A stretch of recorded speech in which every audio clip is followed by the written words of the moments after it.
है जिसे बकौल शायर हर दौर की गर्दिश ने सलामी दी है। अब जमात इस्लामी ने भी ऐलान कर दिया है कि वो नवंबर में इस्लामाबाद आ रहे हैं, जिसके हवाले से ये ख्याल किया जाता है कि अगर एक्सटेंशन हो गई तो एक आध दिन में एहतजाज ख़त्म ना हुई तो फिर मामला जो है वो लंबा भी चल सकता है।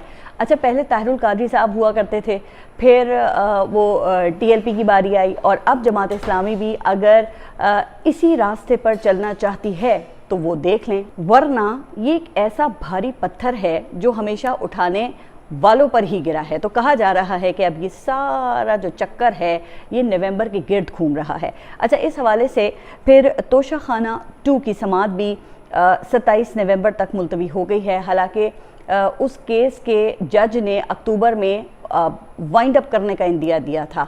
8-8 घंटों की समाअतें इस केस की गई थी, लेकिन अब ये केस भी नवंबर के चक्कर में फंस गया है।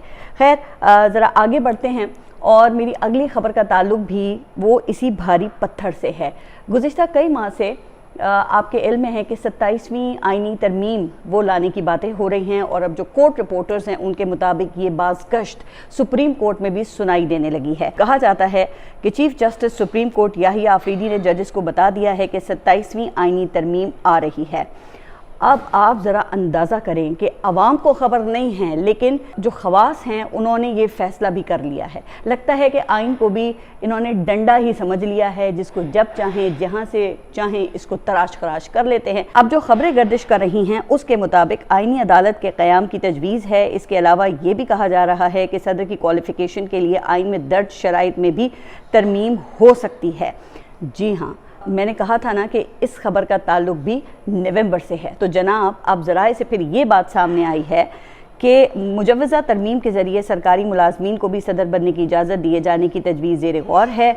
और अब आगे आप ख़ुद फिर बहुत समझदार हैं कि किस सरकारी मुलाजिम के लिए ये महफिल सजाई जाएगी। लेकिन क्या ऐसा होगा? तो फिर होने को तो भाई यहाँ कुछ भी हो सकता है।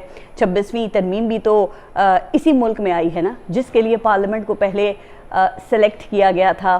फिर जुडिशरी के अंदर एक एलीट बेनिफिशरी ग्रुप की हौसला अफजाई की गई थी, जिनको फिर तरक्की देकर इस तरमीम को स्ट्राइक डाउन होने का जो चांस है वो बिल्कुल ख़त्म किया गया। अब कहा जा रहा है कि 27वीं तरमीम के लिए भी उसी एलीट पैनल की खिदमात लेने पर गौर हो रहा है। जाहिर है कि गौर हो रहा है तभी तो चीफ जस्टिस ने साथी जजेस को इस तरमीम के बारे में आगाह किया है। अब वो तरमीम क्या हो सकती है?